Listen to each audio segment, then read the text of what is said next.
A very warm welcome to you and thank you for joining us on Health and Wellness. My name is Zaitun Ali and today we are coming to you from the Eka Hotel right here in Rupa, Eldoret.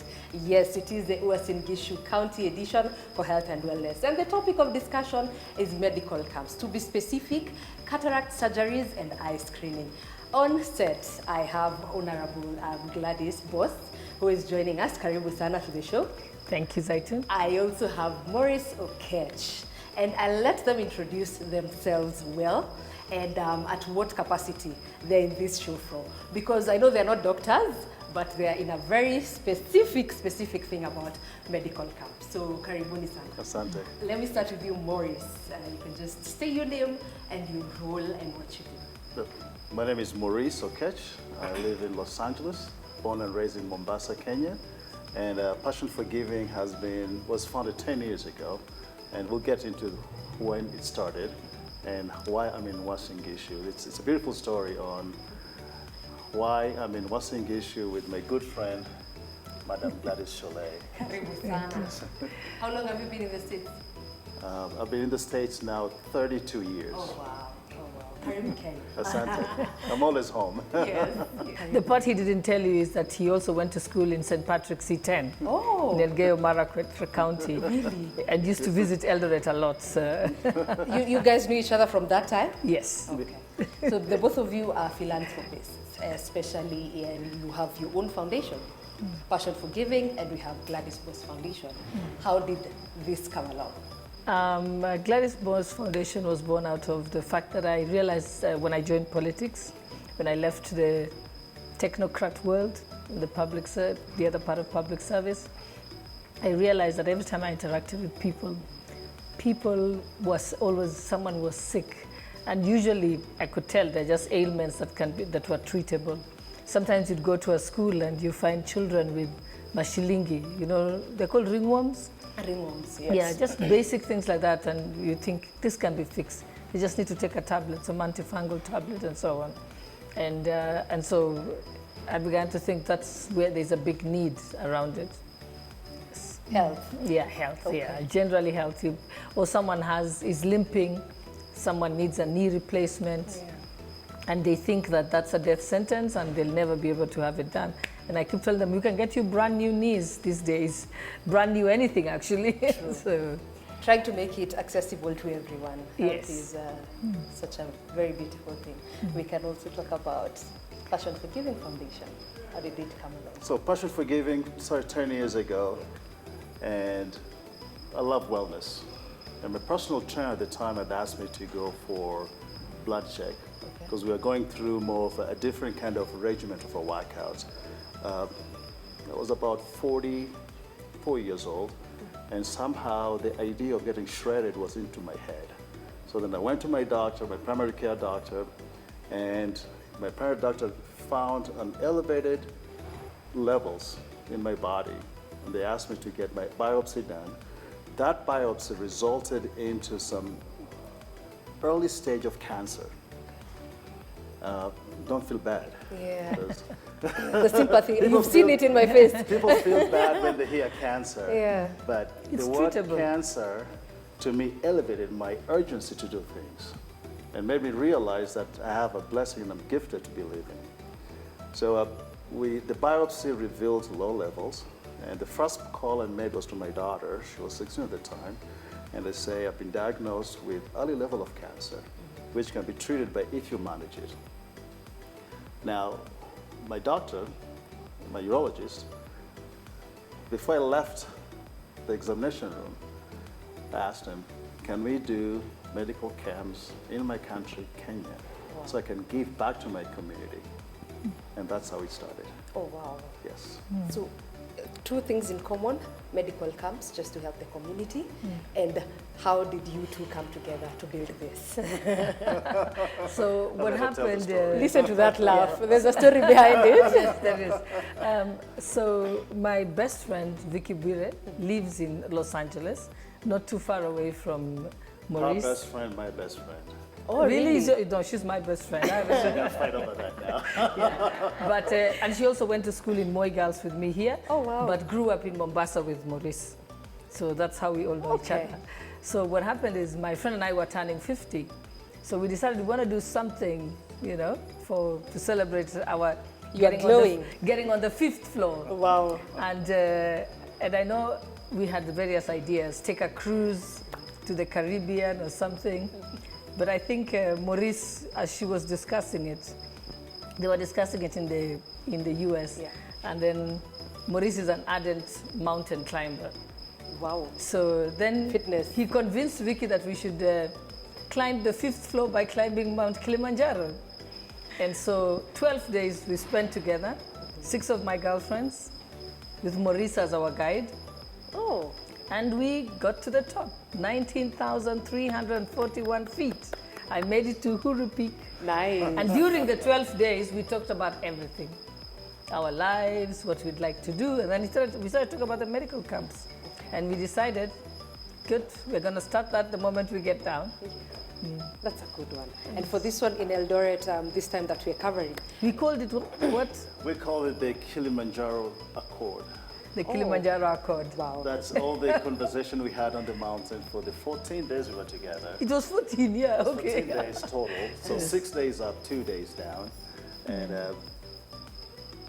I'd asked Mheshimiwa, I said, Yeah. what can I do to help you better serve your constituents? And in that discussion, I kind of did mention that I do medical camps. And she said, let's do medical camps. And that was February. Yeah. And then by July of that year, We started the first camp. first camp in Uasin. July when? The same year we talked about it. Okay, that was which year? Was this six years ago, 8 years ago? Yeah. Okay. No, Was it 6 years ago? No, it's five It's years ago. Yes. Yes. That's a good one. For that, especially, I'm sure you've done. This is not the first one that we're covering right here in Eldoret, Western Gishu. It's not actually Eldoret. It's Ziwa. Ziwa County. Where is it? Yeah, in Eldoret? this where we are Western now is Gishu. Eldoret town. Okay. Yeah, where we were having the camp. Okay. The medical camp is Ziwa Sub-County Hospital, which is in Soy Sub-County. Yeah. So for this one, it was for the eye screening and cataract surgery. So have you done others before this one? Yes, we've had medical camps in the general medical camps. And the good thing of starting with a general medical camp is that what it does is it allows us to know what are the needs of and what are the most prevalent diseases. And as we dealt with diabetes, challenges of urology, orthopedic challenges, mental health was also one of the things we've covered. But we isolated because we were not able to undertake the cataract surgeries then. So we realized a lot of people had challenges with the cataract. And the last medical camp when we had, Maurice brought in 25 doctors from the US.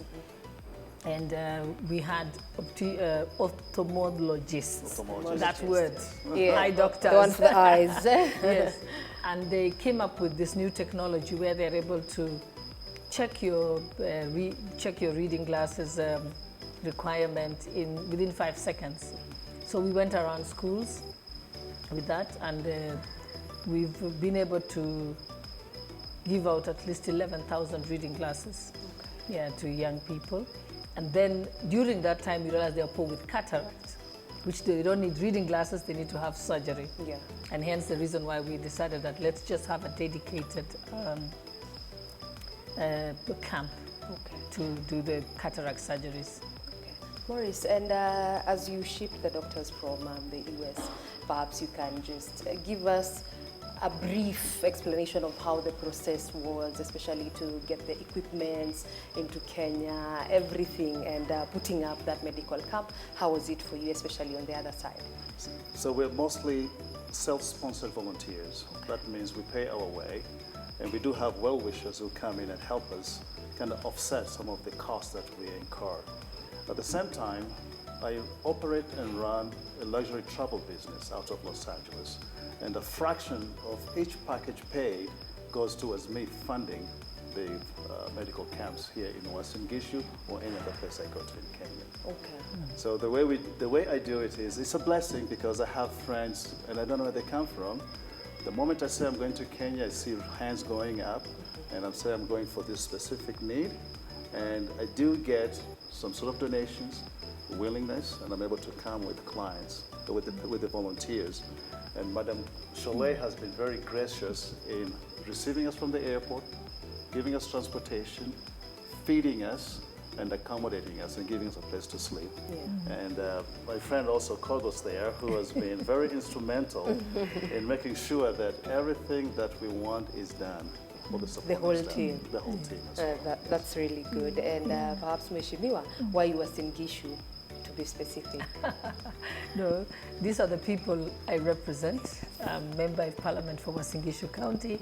It is the place where I grew up, went to primary school, went to high school, right here in Uasin Gishu. My parents still live here in Uasin Gishu. I have a home in Uasin Gishu. And these are the people who elected me and hired me. So it's part of my job, except that I decided to add social work as part of my job description, and this is what I do. And like was you asking Maurice, being able to process everything, I think it's been quite supportive in terms of sometimes we've got to engage with KRA because we're bringing equipment that's really expensive, and sometimes you've got to through the explanation that it's a donation, we're not charging. Sometimes we've got to pay tax about it, so there's a bit of that. So you've got to have the whole process of people. And many people ask me, oh, you've got to show us how to do your medical camps. And then I always tell them, I'm not a doctor. So I tell them, but I have a doctor. So we have Dr. Kogos, who organizes everything. He's the one who arranges the meetings with the members of the county public health, just for us to know what medication we need. So if they need medication, I can't know. True. Yes. And so he makes for me the list. All I do is sign and beg for money and support. That was what you actually told me the first time I told you about wanting to be involved in this medical camp. Yeah. You're like, I have a doctor. Talk to him about this. And actually, he facilitated everything. Yeah, I'm just the fundraiser. That's a good one. But you can talk about your experience, especially when doing this medical camps, and your own personal experience that you were sharing about having the eye. I think for me, particularly issues relating to the eye is dear to me. I was born with a congenital cataract, which means I was born with it. I always had a white spot on my left eye. My parents knew about it. I used all sorts of herbs. They took me everywhere to try and get it solved. But obviously nobody knew what was the problem. But it's only when I grew up, had a job, that I had a comprehensive check, and I was told it's a congenital cataract, and that needs to be removed at some point. But by that time, I couldn't recover 100% of my sight.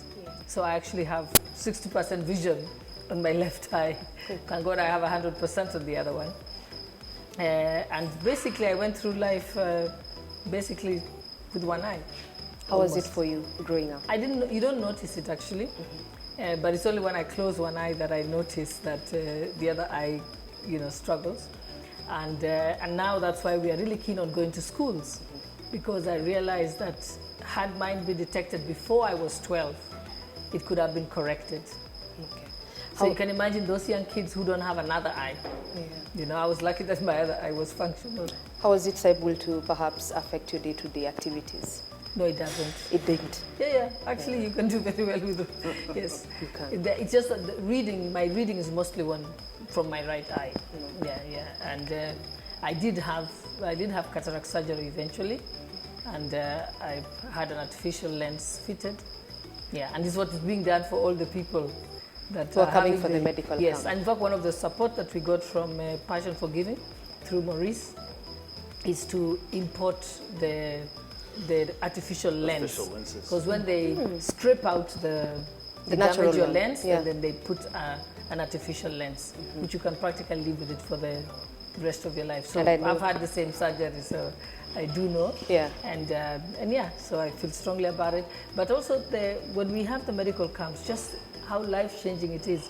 I think my most beautiful story was the gentleman who hadn't passed urine for 7 years. Yes. Which one was this medical camp? That was the one we had. That was in July of last year. In July last year. We had it in... at a medical surgical camp. For urology? Yeah, it was for many things, but urology was one of them. It was at Burnt Forest. Okay. And he just called he saw the advert on TV, he called, and he just said, can I get 200 shillings for transport to come to the camp? And my PA sent him the 200 and he showed up. The operation took less than 30 minutes, and he was okay. He'd had catheter for 7 years that he's been working with. So it's almost like passing urine through a bag for 7 years. Can you imagine what that does to your life, your self-esteem? It really also almost disables you from doing day-to-day work. But it was exciting. He was so excited. In fact, he wanted to show me. Then I said, it's okay. I believe you. I believe the doctors have fixed it. You could have seen. Yeah, but one of the things that I'm hoping that by giving this more publicity is actually the issue relating to cornea transplants. I know that culturally people it's almost taboo, but it's a conversation we must start having. Yeah. Today we saw a lot of young people who actually need a cornea transplant. They're going blind, and the only way to help them is to have the transplant. And I'm told by doctors that if you have, if someone dies and you harvest their cornea within 8 hours, it can be used to help somebody else have sight. So it's one of the things that we have to encourage people to write a will or sensitize their members of their family. Yes, I personally have a will, and I'm given in to donate my heart, my liver, my kidneys, anything, and my cornea too. Don't say that out loud. People might just get ideas. But so my kidneys, so I can get my kidneys, right?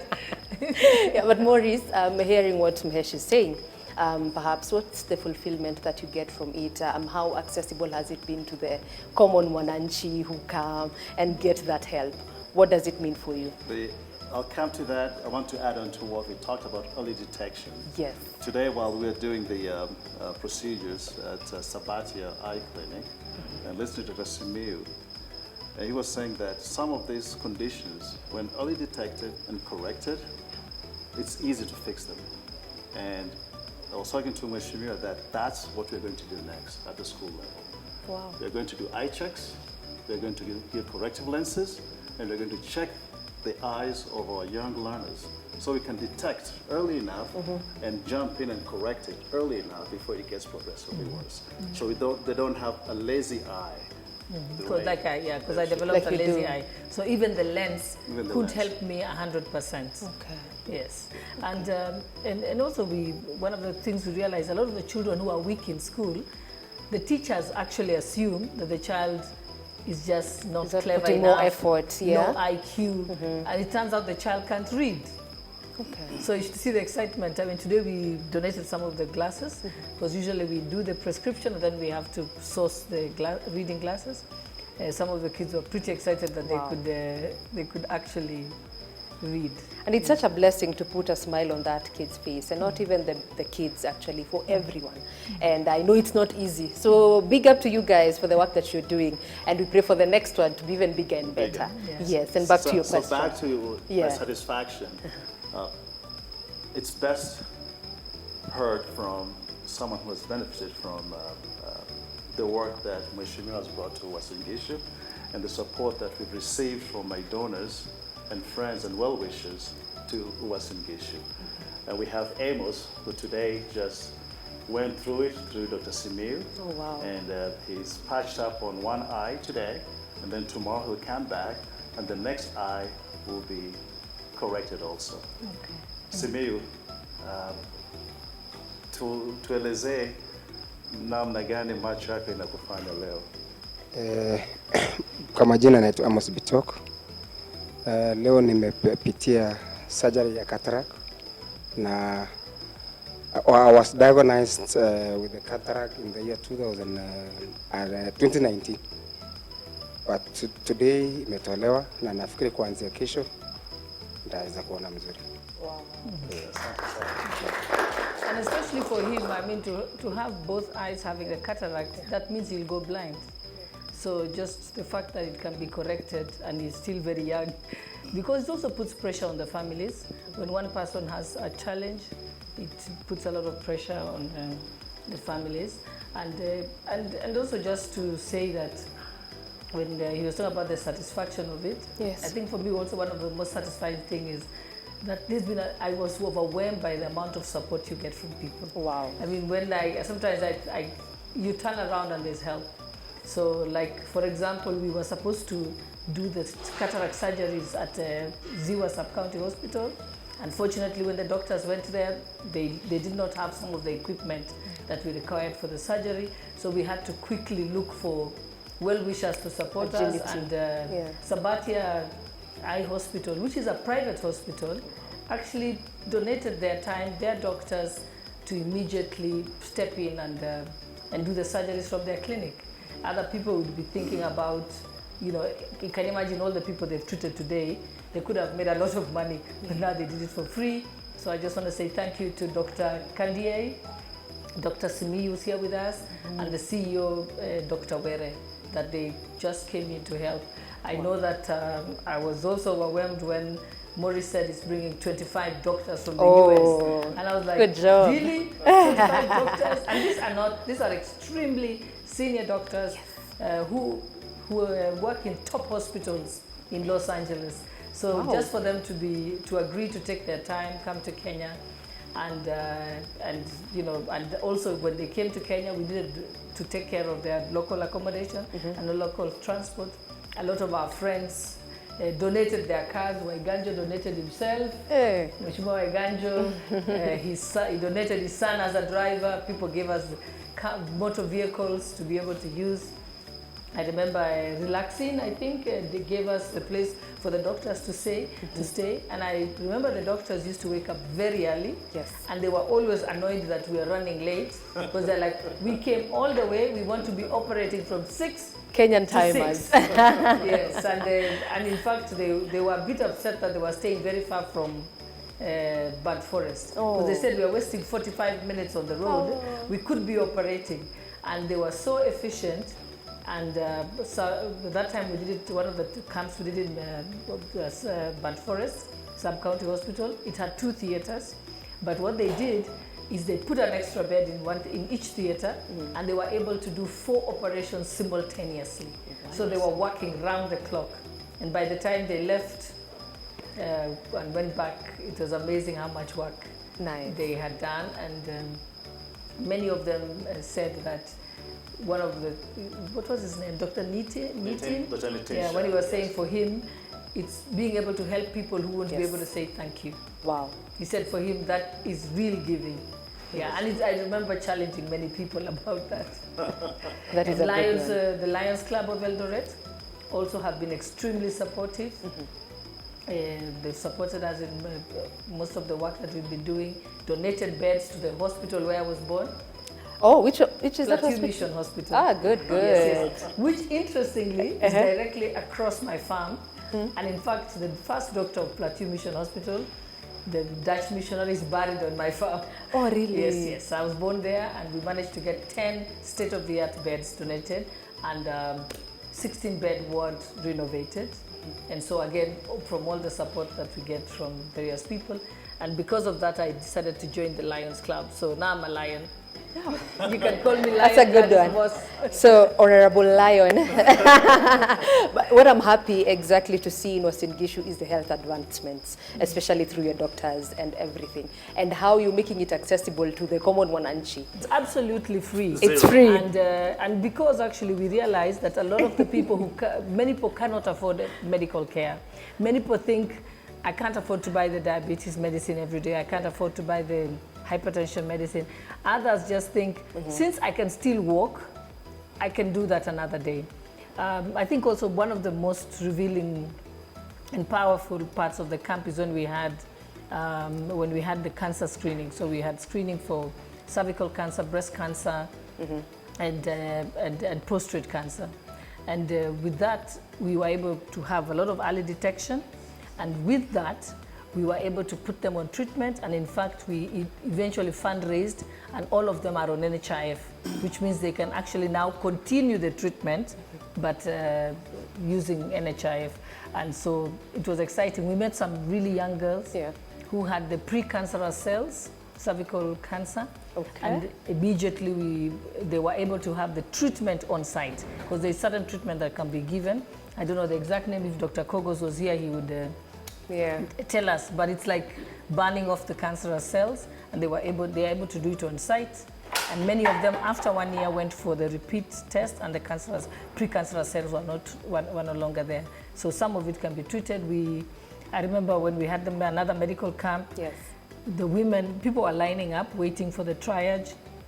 And I saw this woman who looked very weak. And when I walked up to her and I asked her, and she says, I've been bleeding for months and months. Really? And I feel so weak, I haven't even eaten this morning. Because she can't go to work, so she can't even feed herself.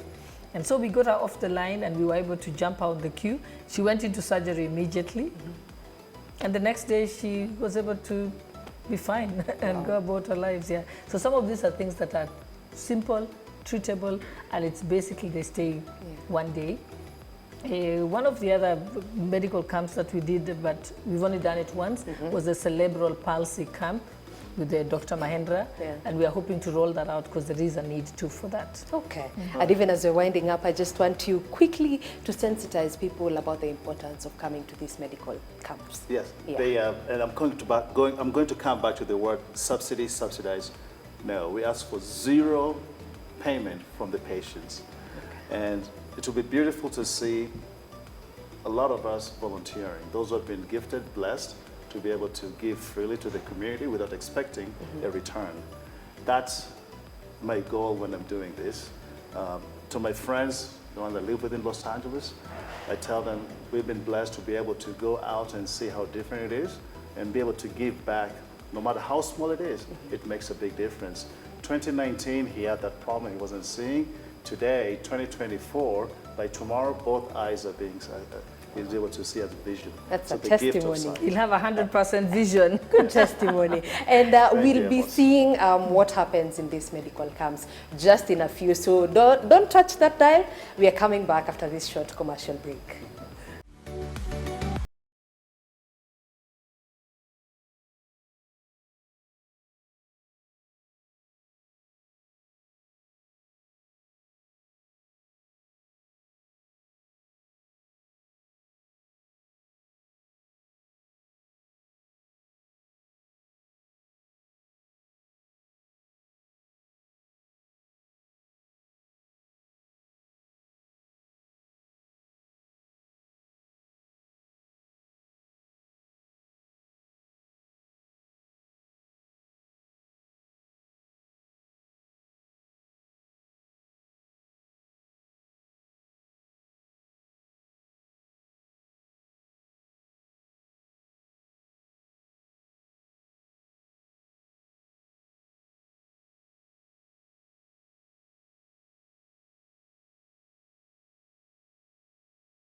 At the end of the day, you do your report, the photos attached, give a narrative of the report, how many people, what were the conditions, etc., and so on.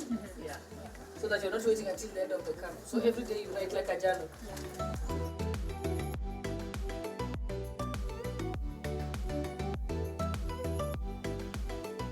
Nilikuwa na shida ya macho nikiwa mdogo, lakini wazazi wangu hawakujua. So by the time hata hii macho yangu sio vizuri sana kwa sababu walikuja liquid. So let's do what they need before they are 12.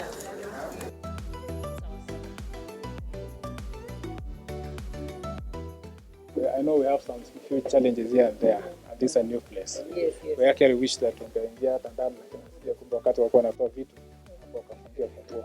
That's okay. But here is the in charge here. Yes. Anaweza kuambia the problems that are there. We have worked with that. Another day we were doing cataract surgeries. No, we were doing the cancer screening. Yeah, tumefanya cancer screening hapa pia. Yes. So you can My name is Gishu. I'm an OCO, like ophthalmic cataract surgeon. So after the clinical medicine, you specialize for the eyes. So I've done the cataract surgery part and refraction. So we have many patients actually. Even the diabetic hypertensives, we screen them every Tuesday. Like it's an annual thing we do to all patients. We make a follow-up. Then we have many cataract patients actually. Most of them have challenges financially. So like when we refer them to Eldoret, they're like, when I get money, I'll go. So it becomes a challenge. But we managed to call most of them. They'll be coming for this project. For this project. Yes. So and even what you do, even continuing, you can always make the list for us. Okay. Yeah, so when you get those ones who can't be able to pay for the, I don't not everybody, Yes, but those ones who you of course you always know which ones are not able to pay. Yes. So you keep a list of them, and then we can always, whenever, because we brought in a lot of equipment for the cataract.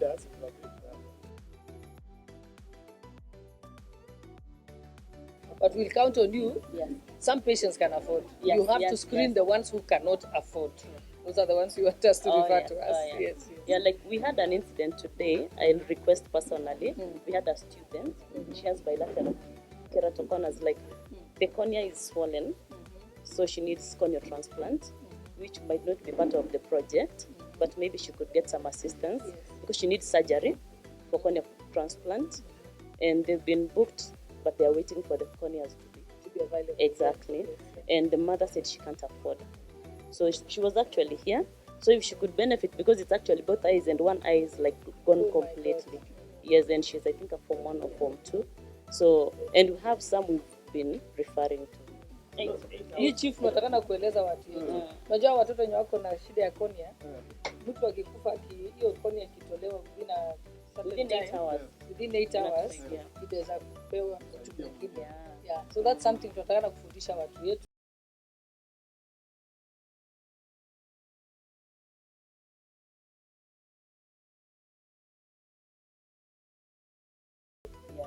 So una sensitize wananchi, hata mtu anaweza andika if I die. Even me I've written if I die they can take my heart, they can take my liver, they can take kwa sababu utatumia nini huko chini?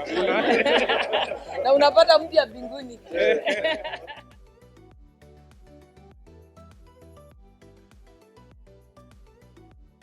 This is a medical camp that we are holding at Ziwa Sub-County Hospital in Gishu County. Generally, we have it in two parts. We have a general medical camp. That means people can just come for all sorts of ailments. But we also had a pre-planned cataract surgery camp, eye camp. So you can see here, we are having people screened. They are being prepped to go to surgery for the cataract removal. Working with many partners and friends, including Passion for Giving Foundation from the United States. This is Maurice Okech, who is an all-time friend who has decided to come back to Kenya and give back. He went to St. Patrick's Iten nearby, and so he's helped us fundraise to be able to do this camp. They helped us import all the equipment that is required, that they're gonna, because I think when they have the cataract surgery, they always have a, what do they call it? You get an artificial lens. Yes. So all that has been imported for us, and we have it on site, and we'll be able to undertake that. We are not able to do the surgeries here, so we are doing the preparation here, but they are going to Sabatia Hospital, Eye Hospital, which is in Eldoret town. And we have a bus that's ferrying them there, and they'll get the surgeries done there, because we didn't have some of the equipment that we required here at the sub-county hospital. But interestingly, we thought that people are coming for cataract surgery, but we've been told that people have come with all sorts of eye ailments. So now what we are doing is documenting them, having them diagnosed, and then we will reschedule for them to have treatment at a different day, at a different date. Still free of charge, yes. All of it is free of charge, and the point was that we know that many people don't really have the resources to get treatment for their eyes. In fact, it's considered a luxury because you're still able to walk around, so the family doesn't think you're too sick.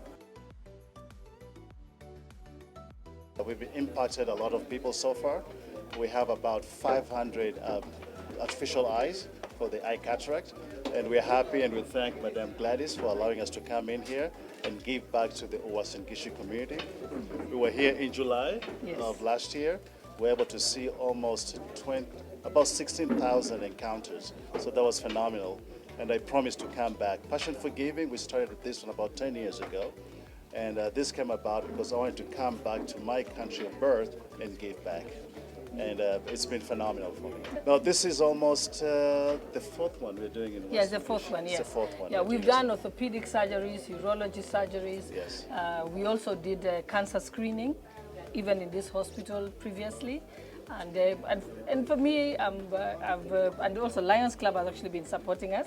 So we've been reaching out to many partners to be able to help, because I tell myself it's the one thing that I'm passionate about is health. Because if people can't, I mean, kids can't study in school if they have challenges with their eyes. And we also, with Passion for Giving, we were also able to partner with them and get eye reading glasses. And I think so far we've given out almost 11,000. We've tested more than 11,000 students, and we bring them the reading glasses. A lot of the students, the teachers thought the kids just don't listen in class, or but it turned out that it's actually they can't read. And it's just exciting to see those kids saying, I can read, I can read. Yes, yes, yes.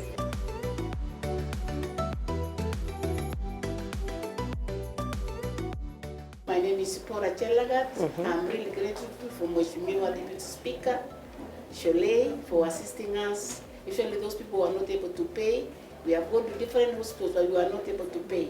But at Sabatia, we have been assisted by Mheshimiwa Deputy Speaker Sholei. We are really thankful. And the doctor from America, we are also thankful. When she came here, she was very much worried. And I think there was a kind of like a myth, like if that eye will be operated, then you will end up losing the eyes. So when she came here, it happens that the daughter is my neighbor, and she was not even aware that I'm the doctor. So I had to convince them. Lucky enough, the mother accepted, and I gave her hope. And at the end of the surgery, the following day, the patient was so happy. I could not see properly. I told my children the problem I had. I went to different hospitals, but at Sabatia, I was really assisted. I did the first one, and now they are doing the second one. And I'm able to see it clearly. I'm really grateful, and I'm very happy. I had suffered for about 4 years. The most important thing is we start with the vision, because for us, we guarantee our patient, so long as the patient is not having any comorbidities like diabetes, hypertension, is almost like 80%, the patient will be able to see clearly. So that is the hope number one. Then, so once we part the eye the way we have parted today, we remove it tomorrow in the morning, and the patient should be able to see clearly. Then, again, we'll see the patient after 2 weeks to check on the progress. Now we'll be changing some drugs, because like for the first 2 weeks, we are doing more of like steroid antibiotic, at least to give a prophylaxis against any bacterial infection. And then thereafter, we are just doing of a kind of like mild steroids for the next like another 6 weeks. Then thereafter, now we can just give some artificial tears to stabilize the eye. Then we discharge the patient from the clinic after 3 months. I was first of all checked the eye, using different machines, going to different offices, using powerful machines to see, reading different letters. And then from there, I was given some kind of medicines into the eye, liquid. And then we went to the surgery room. I was given an injection, and some kind of ointment was put around my eye. All this was painless. I'm surprised. Really? And then from there, I went to surgery. Music was put on, Christian music. I said, wow, this is nice. To give hope. Yeah, to give us hope. And then they prayed, and then they started. Oh, wow. I'm telling you, I never felt anything. My name's James Awino from Homa Bay County, and particularly from they were sub-county. I've been able to hear about Sabatia, not even that have come today. I didn't know that Sabatia has a branch in Eldoret until I was introduced by friends. It is an hospital which is known in Nyanza about treatment of the eye, which of course I've got today. I've been able to be operated, and you can see as I talk, it is not something that I'm just talking. It is something that is seen. There's no pain that I've felt during my operation time or period. So I'm very happy for that. But Sabatia Hospital is known. It is something that it is a hospital that is not being introduced to people. I've had the cataracts for a period about some nine months, because it started in July. I went to Machakos, so the condition there, air condition, might have affected me. So when I came, I didn't know I had cataracts until I was told by some few people that I must check my eyes. So when I checked my eye, I came to check my eye. I said, okay, the best thing is to go to Sabatia, which is the best eye treatment institution. It's the greatest joy to give the gift of sight and to hear it first-person perspective. And to be able to be here in the morning, she was the first one in line, and to be able to see her happy and full of excitement. Our work has been done here, one person at a time. And a big thank you to Dr. Simiu and to Madam Cholet for being able to come in here and allow us to impact the community. Yeah. We are grateful. I know this is a topic that is almost taboo in our culture, but I think we need to sensitize people about donating their cornea when they die. Because I'm informed by doctors that if you harvest the cornea within 8 hours of death, that cornea can be used on somebody who would have gone blind. And so it's some of the things that we must sensitize families, that they can encourage that when they lose a loved one, at least some good can come out of it. That is by giving somebody else sight. And we did identify a lot of young people today who they just need a cornea transplant. Nothing can be done about it. And so you have to wait to get a donor. And so we need to give that sensitization to society. So thank you so much for tuning into Health and Wellness. We have had two parts of the Uasin Gishu County edition. We've seen the medical camps. We've even seen how the cataract surgery is being done. We've had amazing testimonies. And this is Health and Wellness. It's all about the community. So stay tuned every single Sunday at 6 p.m. My name is Zaitun Ali. And find us on our YouTube at KTN Home, on Instagram and Twitter at KTN Home, and at Ali_Zaitun. Until next time, see you later. Dear valued guest, thank you for choosing to stay with us at Eka Hotel Eldoret, sprinting with the champions. We are delighted to host you. We are a contemporary style hotel that provides all the comfort and convenience to the discerning traveler.